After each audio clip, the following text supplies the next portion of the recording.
When it comes to the lake basin, we are seeing Lake Victoria deciding to start coming uphill. Hey?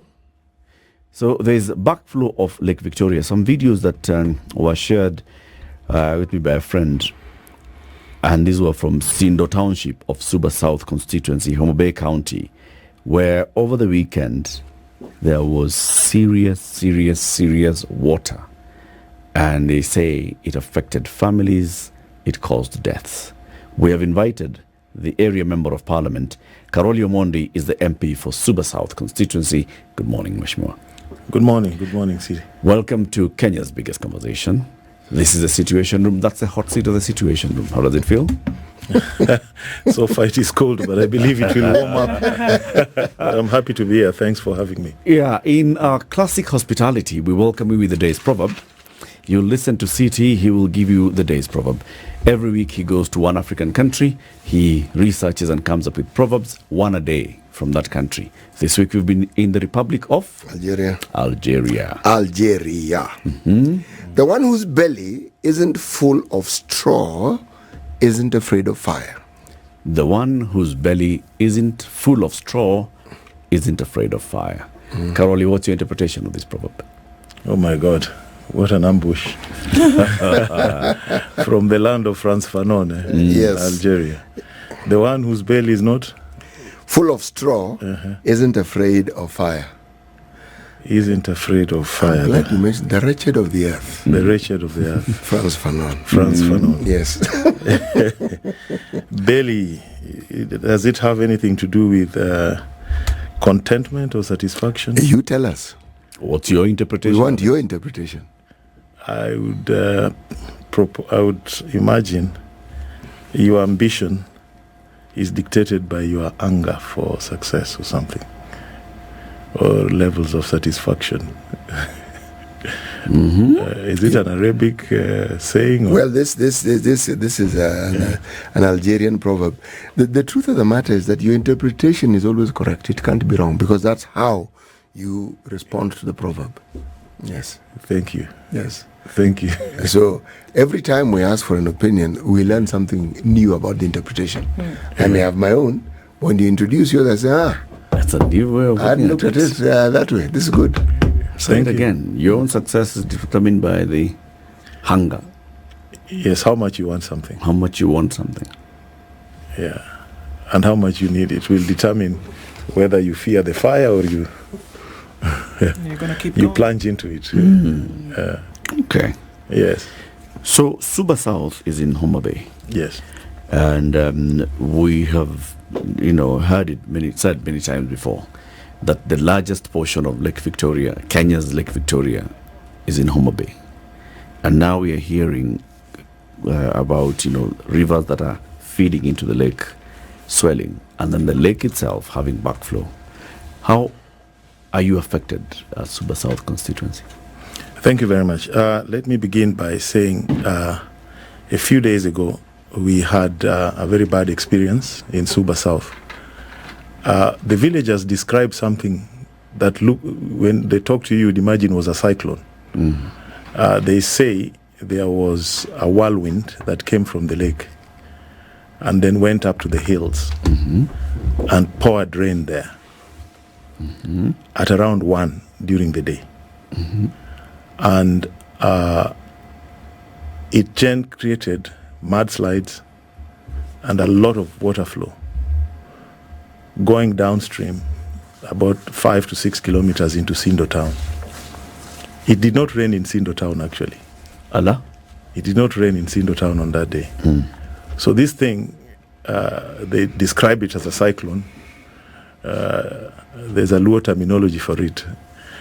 It just poured there. I went there the next day to see, and you see the mountain opening up, and I suspect even some ground rivers also opening up, and it pushed down a lot of boulders, very heavy rocks, destroying several houses, killing people along the way. There's a place called Gotkombuto where one Mzee Orude lost his wife Alice. Then a little lower in Nyabomo, there's a Mzee there called Silvanus, who lost his 3 children. and he was very badly injured. We were able to take him to hospital in Kisii. His wife is so traumatized, Benta. She's actually said she can't live there anymore. Then it went down to Sindo town, where 26 were injured and admitted to hospital. Total of 51 homes were destroyed completely. That is, you can't trace the homes, the homesteads. But in terms of households, over 944 were destroyed. So it's very strange. It did not rain in Sindo town. The water just came 6-7 kilometers from uphill and swept everything. Took crops, livestock, business wares, and just destroyed even a school there, and swept a lot of people. And these are raging waters, so we can't necessarily say that these homesteads were built along the path of the water, can we? Actually, these ones were not built along, the ones uphill were not built along the path of water, but there's a problem there. We've had a problem of deforestation, very severe. You see, Gwasi Hills is a water tower recognized by the Republic of Kenya as such. And it has a leeward side and a windward side. And there's a side which has always had rain over the years. And for a very long time, people never settled up there. But the last 25 years, due to bad politics and general laxity of administration, people have gone, cut trees, destroyed the vegetation. And the Suba people believed their God lived up there, so they would never go there. They believed Kiboi lived up there, so they would never go up there. But all those trees have been destroyed. And when this happened, I'm telling you, the boulders that came down, I saw them, I couldn't believe them. Bigger than this studio. Imagine hitting somebody's house. And it is quite a wreck. And it formed its own path all the way. Now, about the lake, it is true that Suba South has the largest stretch of Lake Victoria in the Republic of Kenya. But you see, Kenya has just under 20% of that lake. Yeah. And even the water inflows, a lot of it is from this side. We have more rivers from this Kenyan side. Kenya contributes more water into Lake Victoria than the other countries. So the lake, I think, has been, it's true, it's been taking in more water. And if you go all the way from Busia to the border with Tanzania, the inlets have been silted. In fact, we were at a place called Goe in Bondo, between Bondo and Budalangi. It has the lake is getting into the hinterland and has overtaken a lot of farms and homes because of siltation. The water can't flow in now. Yeah, and we've been struggling there to get a bridge done. The government put up some money in Goe there to put a bridge that can have underflow, instead of the normal causeway that they used to put there with the rocks. And it is the same to some sections in Suba as well. The lake, it is true, it is claiming a lot of land. So in fact, you see all these dry trees. If you go to Rusinga by the lake shore, if you come to our side, Sindo side, houses have gone. Beach, like there's a place called Sindo Gateway. The fish landing beach is now in water. It is a big problem. Devastation all round. Yes. People are being displaced, livelihoods lost. I mean, if you talk about all the livestock that's just been washed away by the floods, their home and everything in that homestead just being washed away, where are the people now seeking shelter? Yeah, what I did immediately, I got the information on Sunday. I did mobilize both government and NGOs, especially Red Cross and World Vision. World Vision have been very good to us. They are very present in Suba. And the government also intervened. They gave me the NYS people. And I think after El Nino of 1997-98, the government response is slightly improved. So we were able to have a multi-agency team. I traveled there with them the next day. At a personal level, I did contribute money to every household so they could get food, and also took some people to private hospitals because of the doctor strike. The government gave me 154 mattresses immediately, some GCOs. And then we are relying on Red Cross to profile everybody and give us the exact losses they suffered.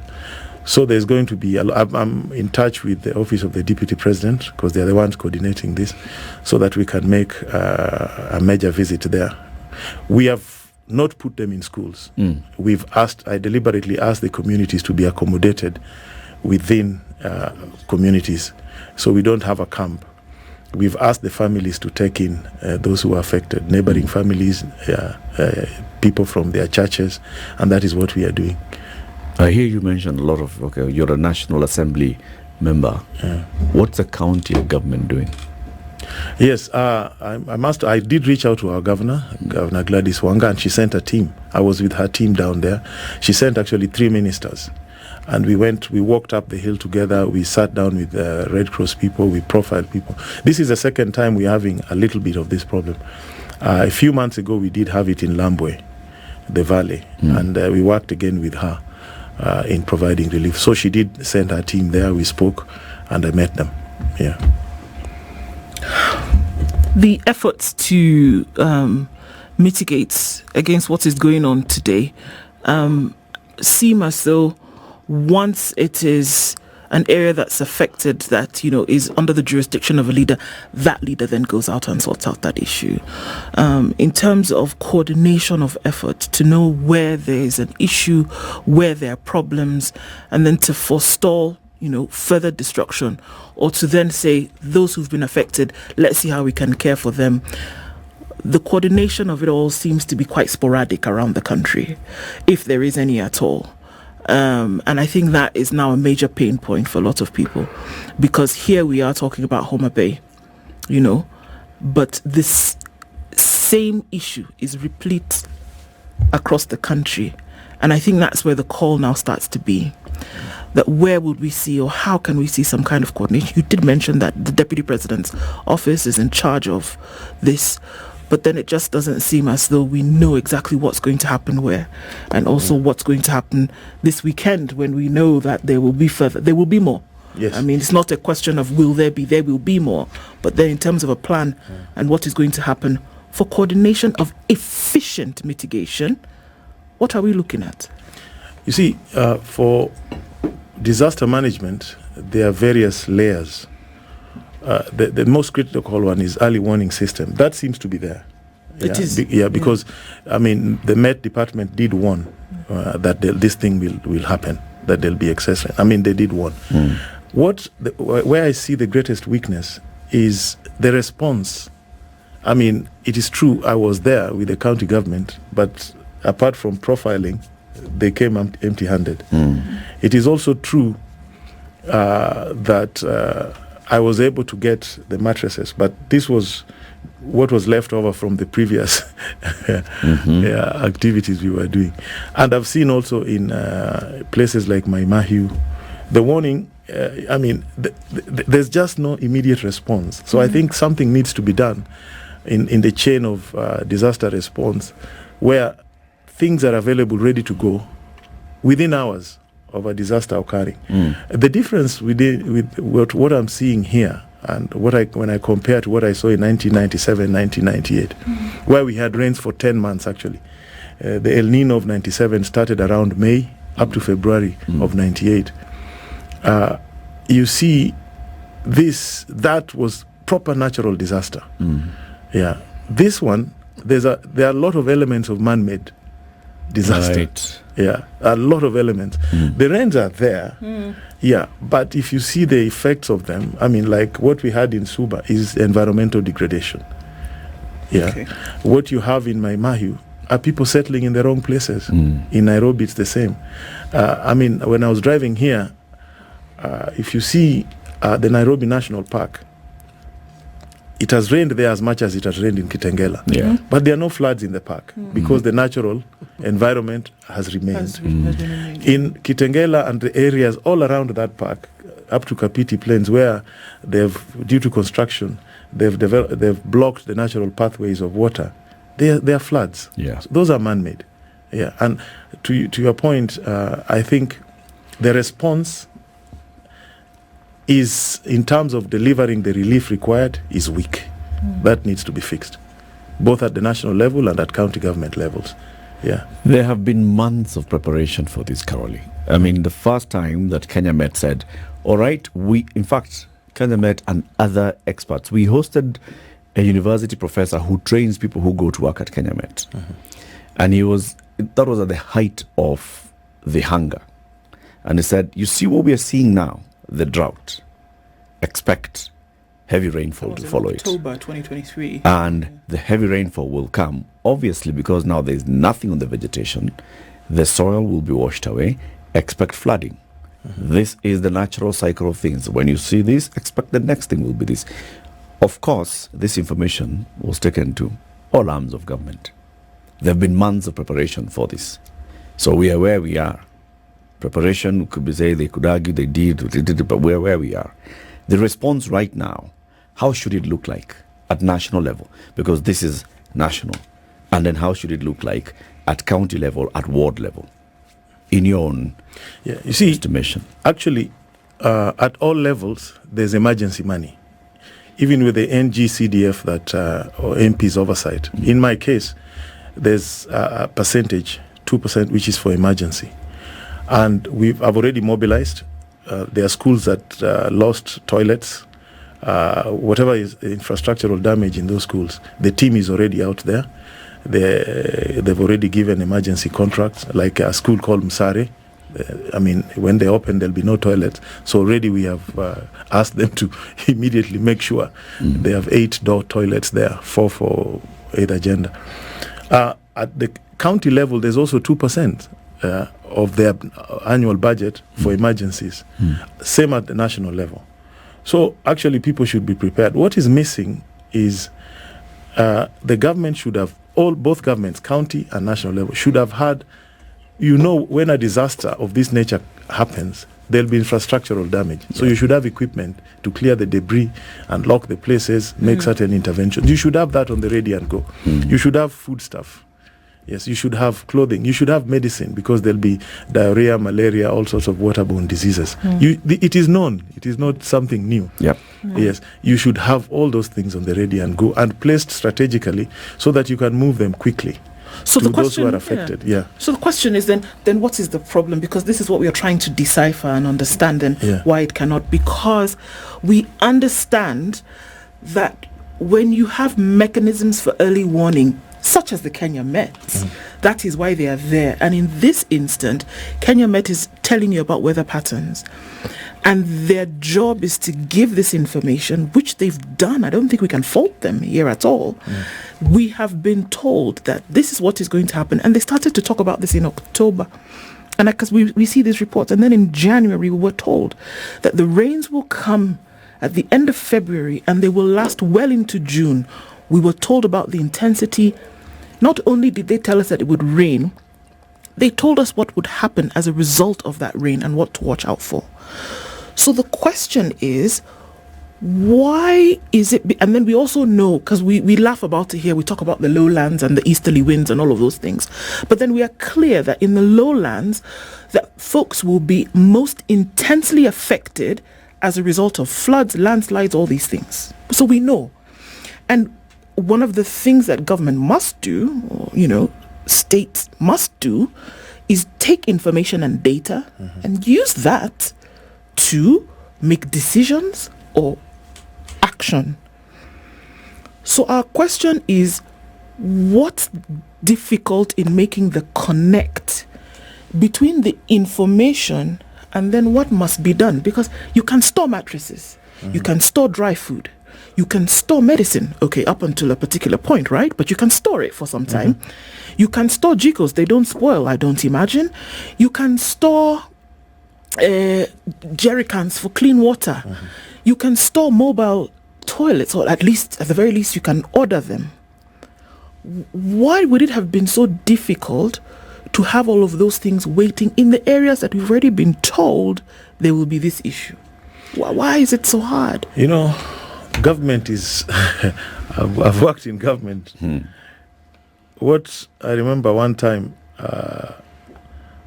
grappling with a decision when there was food shortage, and I had to make a very quick decision to have food delivered in Kenya within 7 days.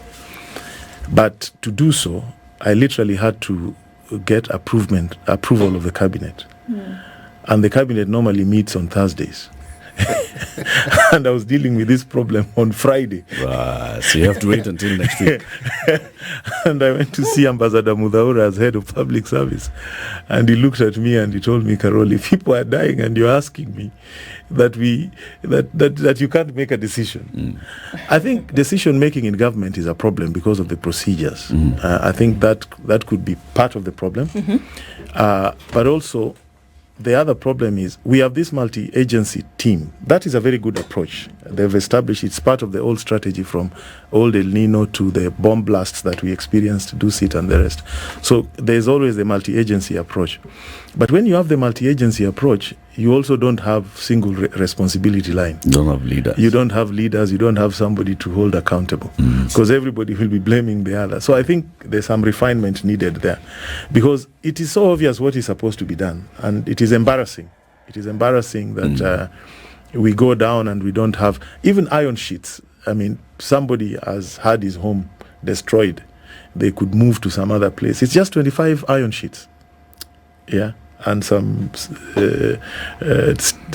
timber. Timber, yeah. But nails. I think the problem is that element. And then there's the procurement side of things in government. Yeah. Which is also very difficult. And in emergencies,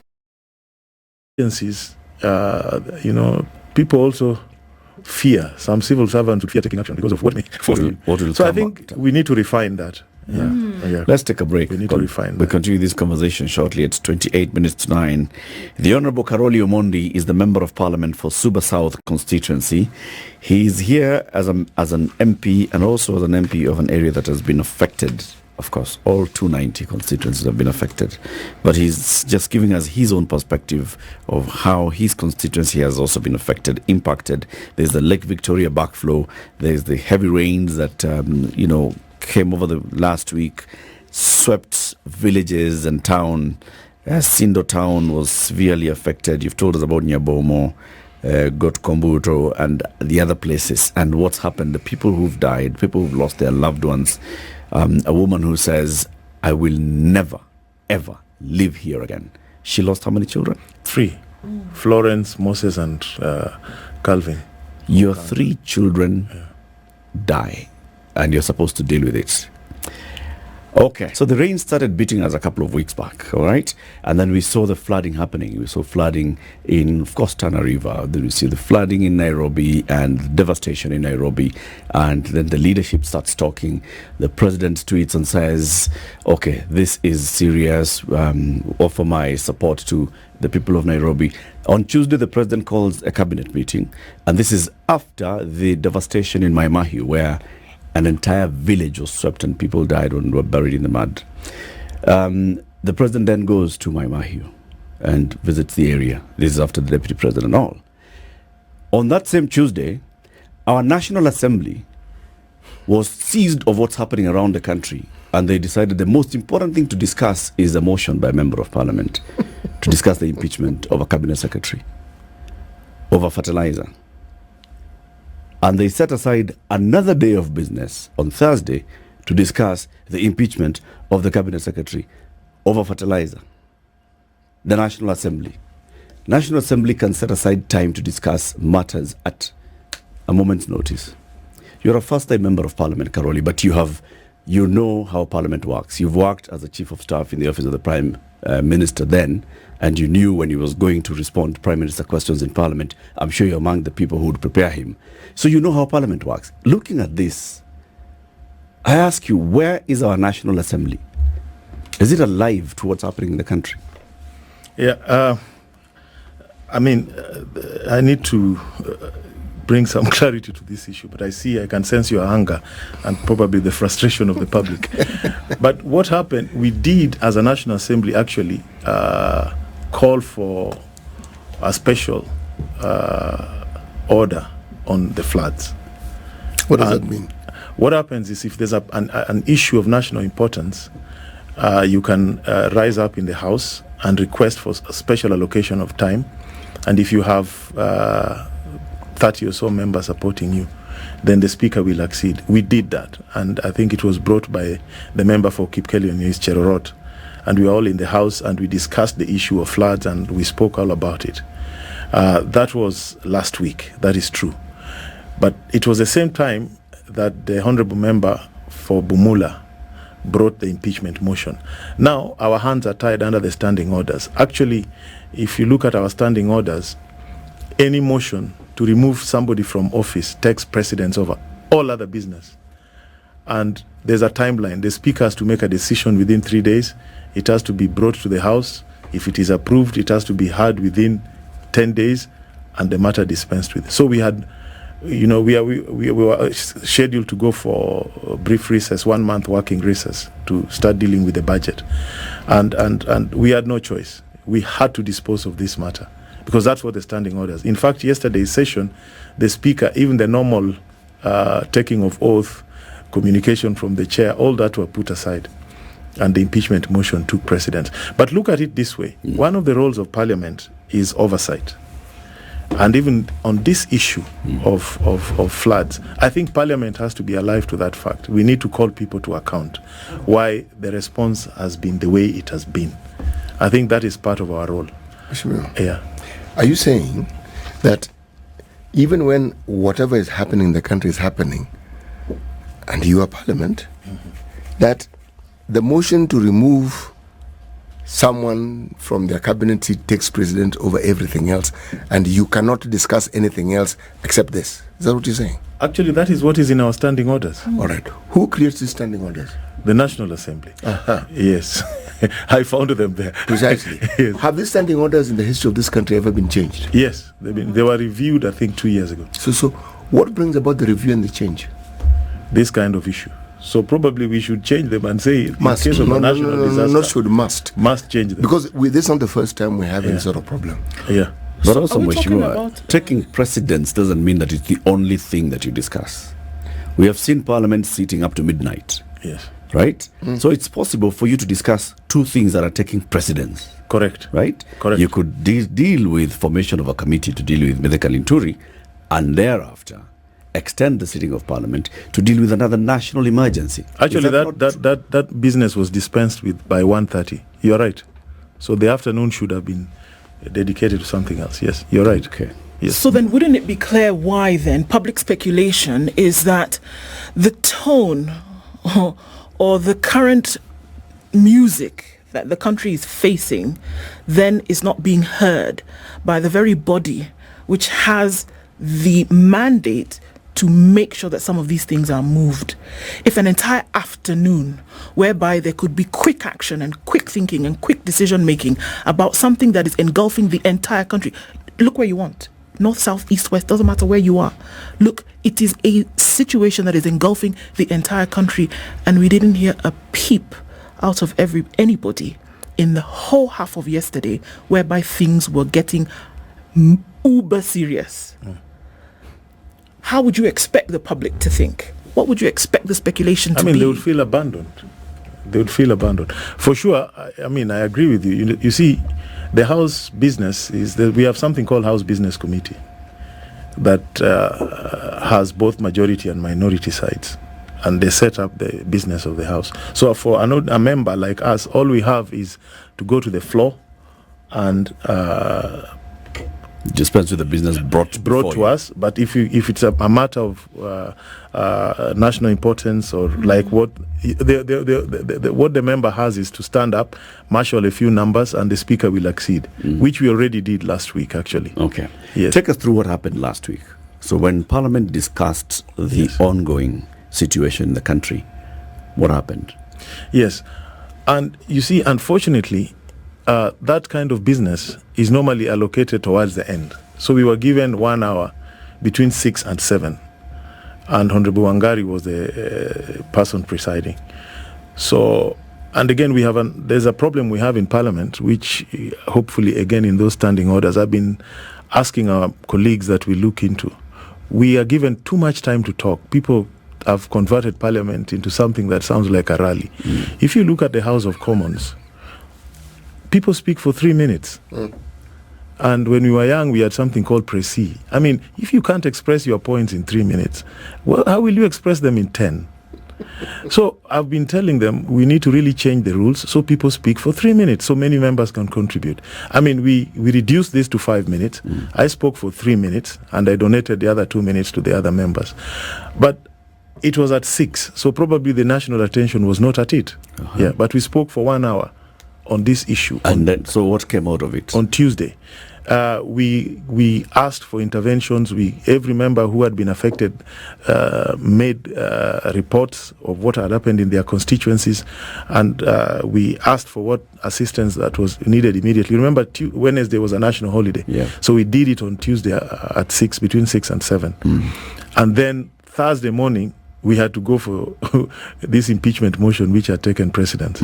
Yeah. So what happened? What came out of it? I just want to get some MPs were given moments. They stood. Everybody was saying, it is a motion. It's a big thing. It's a big thing. It's going on the Hansard. It's on record. We have an implementation committee, which is now supposed to follow up what was in that motion. Yes, which we supported. So that should have taken place. But I see your point. We probably should have set up a committee or something. But it's not easy like that in Parliament, let me tell you. Really? Yes, you may be surprised. So what is easy in Parliament? Yeah, it is not that easy because of the way, it is 6. You are discussing this thing at 6, you close at 7. Yeah, even if you want to make any intervention. Yeah, on Wednesday is a holiday. Thursday, the standing orders say President is mythical in Turi. Caroli, let me ask you this question. We're talking about a natural disaster. People are dying. Why should a holiday matter? Are you saying that the disaster also takes a break and gives you guys time to breathe, or so that after Wednesday it will resume? It doesn't. Surely, yes, the burden of duty that rests on Parliament is profound. And it's actually made clearer when you have the situation that we are in. Ordinarily, when you chit-chat and discuss the things you discuss, nobody really pays much attention. Not really. We are probably talking to yourselves as far as we're concerned. But when such a thing happens is when we realize we do have members of Parliament that were elected. They actually have powers. You actually have powers. If I look at the speed with which you keep raising our capacity to borrow, okay? Quickly, and the speed with which you guys raise your own pace quickly, before you blink, it's been raised. And there's no divergent opinion. No. Hey, man, it's unanimous. Unison. Whoa. Now. You can be excused because you've explained what you are doing in your constituency. But there is a parliament is a national forum where a decision to ensure that the whole country benefits from whatever intervention will take place. And it rests with Parliament. It rests with you and your colleagues. I agree. I mean, I agree. There should have been... maybe the timing of this mythical Inturi impeachment motion was also a bad omen. It was ill-timed. Yeah. Maybe, because the standing orders on this nobody has any discretion. Once it comes, the time starts running, it gets precedent. That's what the standing orders say. Let me ask you, Mheshimiwa, you understand the legislature, right? You understand lawmaking, you understand the law, okay? What powers does Parliament have in a situation such as this, when the entire country is suffering from the effects of flooding, when many people are displaced, when many are burying their loved ones? As a representative body, as one that oversights the executive, as one that makes laws, as one that even creates budgets, what powers do you have in a situation such as this? You see, the first and the most important one is that you have to go and articulate the suffering of your people. That's under the element of representation. And that the members have done. The affected members, I have seen them in the House, especially on Tuesday, giving reports and talking about this issue and calling for government intervention. But we have the power to summon the line ministries and the agencies and ask them to give us an update on what they are doing. And we approve the budgets. We have approved their budgets, so we can ask to know what is happening. That we need to do. It's unfortunate we have gone on recess, And again, the next time that we will come back, which will be about 11 days, is to receive the report on Mythical Inturi. So I can see the frustrations are just going to build up. So do you have I've powers heard to suspend recess? Right. Yes, we have. So And you all of you know this. yes, we know that. All of you know that you have powers to suspend recess. Yes, the Your speaker- speaker the is a speaker- seasoned parliament legislator. Seasoned. Yes. Seasoned. He's Plus- been in plus he's parliament a lawyer. many years. Yes, He knows the powers. Yes. As are you. yes, He comes from a constituency. yes, As are all of you. yes. But you've gone on recess. We went on recess. So I've heard you. I don't think it's frustration more than absolute shock and horror. And this is it. I think we passed frustration maybe a week ago. I think really it is shock and horror that Kenyans, it's not another country, it's Kenyans over which a body legislates, represents, and oversights are dying. I mean, you've seen it firsthand. Others have seen it firsthand. Are dying. It's not make-believe. It's not a story. It's actually happening. And are being displaced. And that houses have been washed away. This is an emergency that is unfolding before our very eyes every single day. And that there's a body that has the power to actually activate something that then can be done. It's not frustration, Mweshimiwa. It's shock and horror that can be happening in the light of the current situation. And I was actually hoping that you were going to say that members of parliament do not know that they can actually suspend it. I was hoping you would say they don't know. No, but that they know that they can suspend it, that they know that there can be, what's the word they use? Extraordinary circumstances that they can then activate, but they choose, because it's a choice, they choose not to. And let's play some games and have some dog and pony show about whether a CS will be impeached or not, and we sacrifice the lives of Kenyans every day on the altar of some kind of political expediency. It's shock and horror. It's not frustration. No, we left there a long time ago. I won't say that it's deliberate or it is. I mean, I think it's just that maybe people just assumed government is going to intervene. Let us go to our constituencies, deal with the specific issues. You know, sometimes you think of your constituency. Yeah. You then lose focus on the entire Republic of Kenya. But I'm aware a lot of members are engaging the government, how to get interventions, how to get round, how to go to the... That is happening. But I've heard you. And trust you me, I will share this with many people, including the speaker, who is my neighbor. I will love to speak with him because he's the only one, and the president probably, who can ask for special sitting of parliament. Yeah. Okay. And we will ask. Yeah. The president is going to be addressing the nation at 1 p.m. today. Yes. Okay. As somebody who has seen what's happening in the country, in your own constituency, you went and met with your own people. You saw this man who had been swept away by floods. He was rescued many kilometers from his home. He's brought back. His 3 children have died. His wife is sitting there just looking and wondering what on earth happened. This and many others. You've seen the ones that you are trying to mobilize support for. Okay? What do you think the president should tell these people at 1 p.m. today? I think it is so important that they be given the assurance of a plan to get them back to normal life. I mean, the government must have concrete interventions, how to first deal with their present situation, but also how to give them a return to normalcy. You see, most of the people who get affected by these disasters are those with very tenuous life systems. They're normally the poor, the vulnerable. It is true, much of these things happen because of bad choices that we make, both as leaders and even as ordinary Kenyans. I mean, in Nairobi, we are building structures without the underlying infrastructure. Once Nairobi got into the hands of those guys who are called conjurers, you remember them? Yep. Everything went south. That is a failure of leadership. But the people also, some out of lack of other choices, live by the river. Nairobi is a swamp. Nairobi, the city is a swamp, the city itself. Yeah, that is well known. It's been known. But we have all these problems. So I would hope the president will make a statement on what is being done now, specific interventions.